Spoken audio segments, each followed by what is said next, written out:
Yo, yo, yo, yo. What's going on, y'all? Back to another week of the Jawn podcast with your boy P.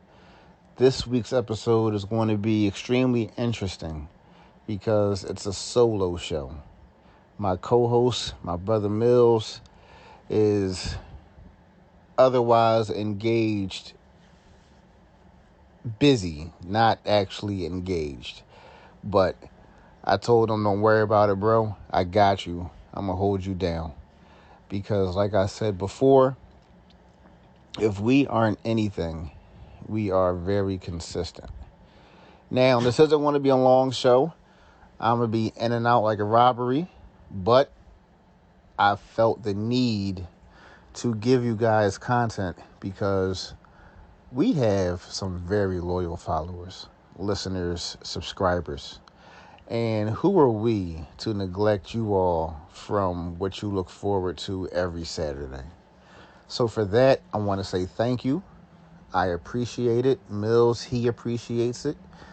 And maybe, just maybe, because of our scheduling issues, maybe this week we'll lace you guys with 2 episodes. That way it's kind of like the get back for not being able to give you what we truly are supposed to give you. But with that being said, let's get right into it. So, I did not have anything noteworthy to eat this week because I myself was extremely busy as well. And for everybody that's listening to the show, I'm trying my very hardest to be healthier. So, with that being said, I'm doing my due diligence and I'm trying to stay the course. That does not always happen, but it happens more than it doesn't. So for me, that's a victory in itself because I used to be terrible at this. Working around food my entire adult life, my self-control was at a -2. And I would always tell myself the same lie over and over again that this is it. I'm going to start fresh tomorrow. You know how many tomorrows I've had? I can only imagine how many tomorrows other people have had. But I've had more tomorrows than I can count. And me trying to kick this disease, there can't be any more tomorrows because tomorrow with this disease is not guaranteed. So I have to keep that in the back of my mind. And for the few people that have actually reached out to me to give me encouragement and just say a bunch of nice things, hearing what I spoke about a couple weeks ago, that means the world. And for those people, I would like to say a special thank you. Please do not be afraid to DM us, email us, reach out to us, whatever the case may be. Questions, concerns, things that we're doing great, things that we aren't doing great at. Any and all feedback is very much appreciated. We cannot stress that enough. So, for the ones that have been reaching out, continue. For the ones that haven't, go ahead. What you waiting for? And our information is the same. It has not changed.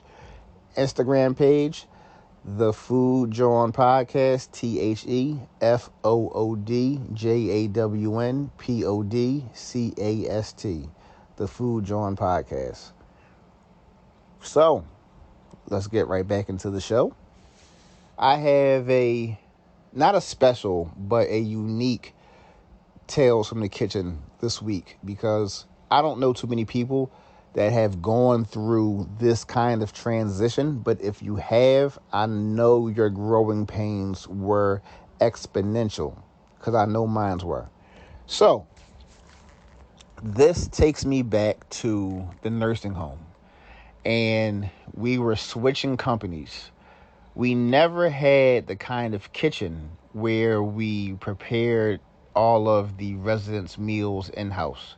They always came from our sister facility.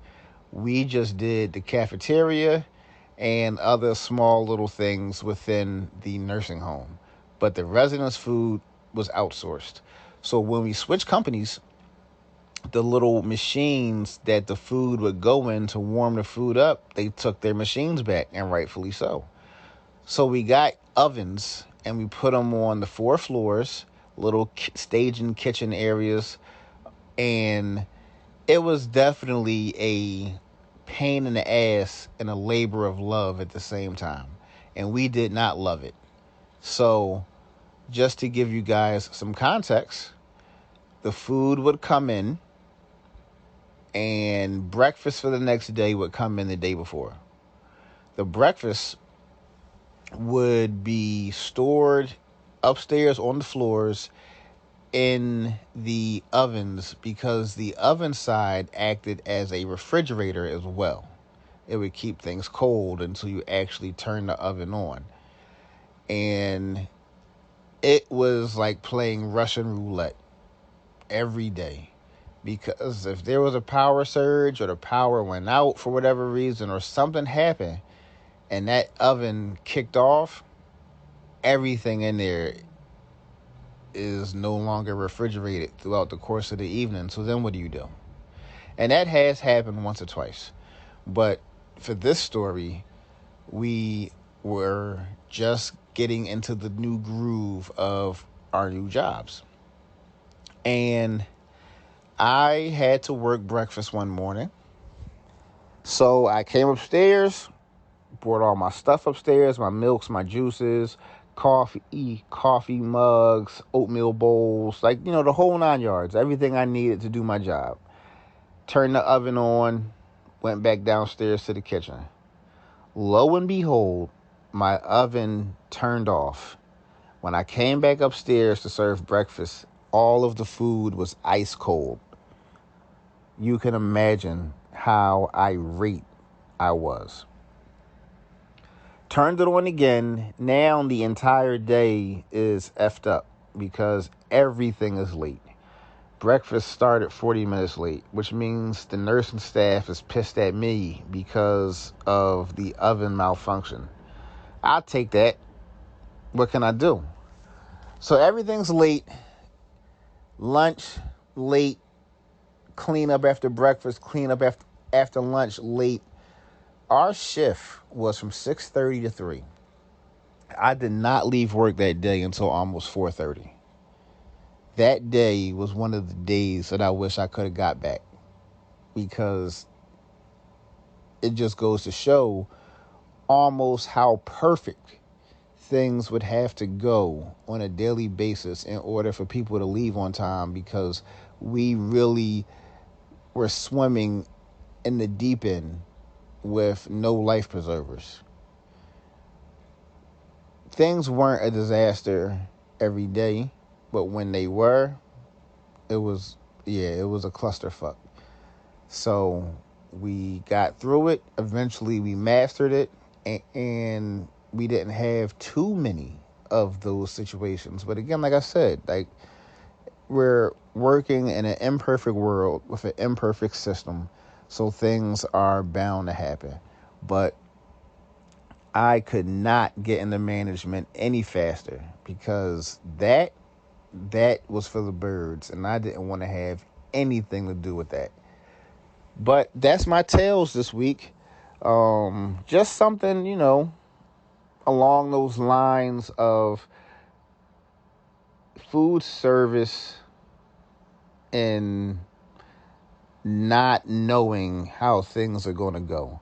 Now, any listeners, if you ever worked in a situation like that, please, I would love to hear your stories.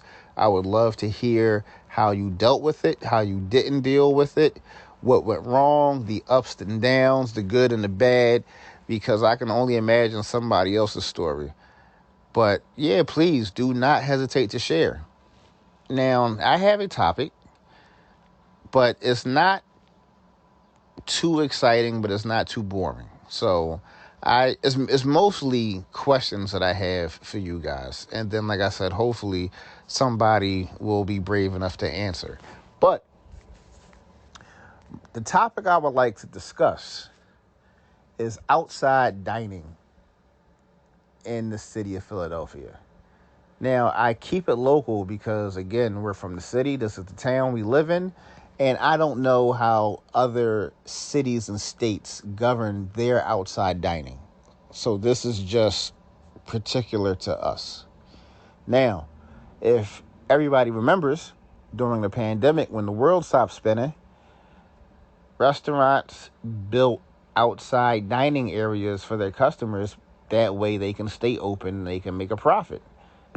What a lot of people didn't realize or failed to pay attention to is when the world started spinning again and things kind of got back to normal, if you didn't already have a permit or you didn't get a permit during the pandemic for your outside dining, you had to take all of it down because it was illegal. But the what people did to ensure that their businesses were able to stay open and they were able to provide their customers with outside dining was incredible. It just went to show how, when your back is against the wall, what you're capable of accomplishing in those moments where you don't know how you're going to make it or what you're going to do.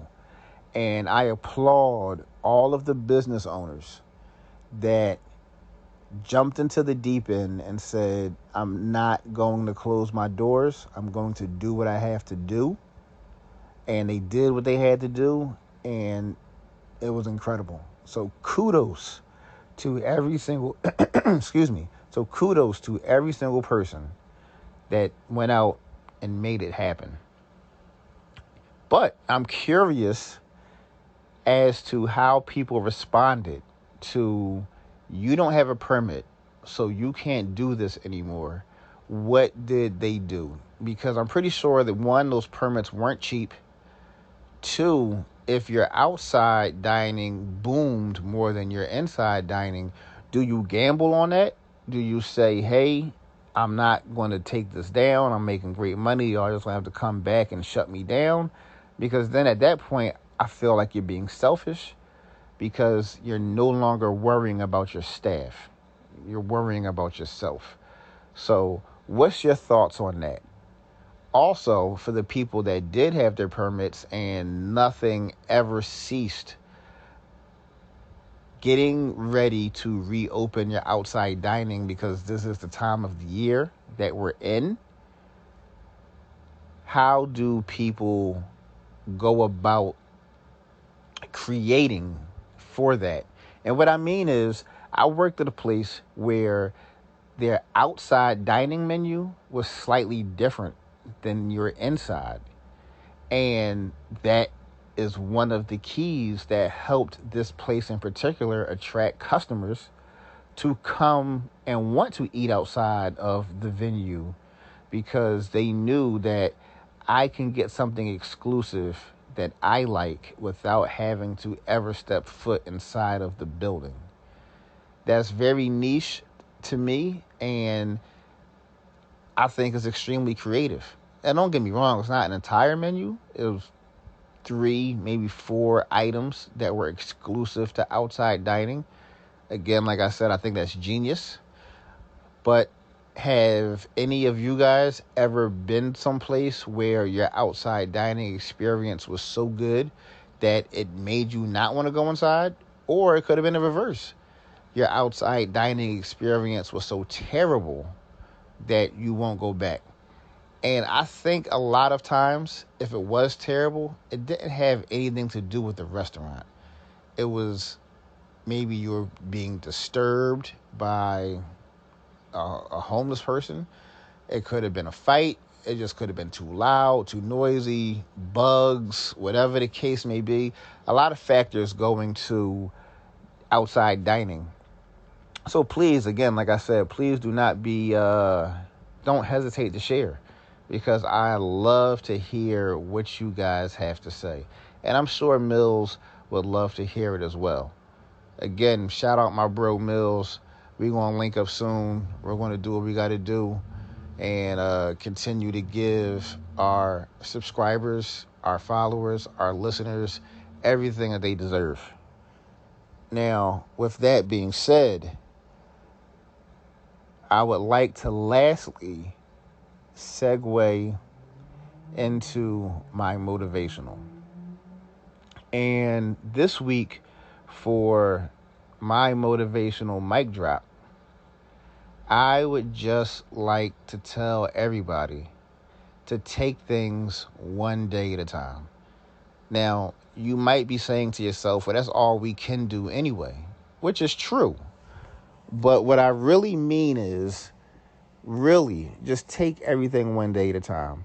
That promotion that you've been praying for, that you deserve, trust me, keep the faith, it's coming. That relationship that may have been on the rocks for whatever reason or another, if you're trusting in God and you're putting the work in, and your partner is also putting the work in, trust me when I say it's a slow process, but you want it to be a slow process because things have to happen organically. You cannot force things. Just let it happen. I know people are used to overnight instant gratification, instant validation, whatever the case may be. But sometimes you just have to take your foot off the gas, coast for a little bit, and just let things happen the way that they're supposed to happen. Good things are coming. Good things are on the horizon. Good things are around the corner. Just keep pushing. Keep doing what you have to do. Keep doing your due diligence. Keep the effort on a beam. Keep driving the needle forward. When you feel like giving up, do not give up. That's when you double down. Because you have to, one, bet on yourself, but you also, more importantly, have to believe that you are able to attain everything that you're setting your mind to attain. Fuck the naysayers. Forget the people who have previously failed before you and they don't want you to succeed where they failed, so they just throw a bunch of negative energy your way. Nah, brush it off your shoulders. Keep doing what you have to do for yourself and just take things one day at a time. Again, I apologize for this show being so short, but it's very, very different trying to hold it down by yourself than when you have your co-host with you. But again, like I said, numerous times, I will not let a week go by without giving you guys something. So enjoy your weekend. To all of the mothers, please have a safe and very blessed Mother's Day weekend. I hope all of you get everything you deserve and more. And until next week, be safe, enjoy the weather. Peace.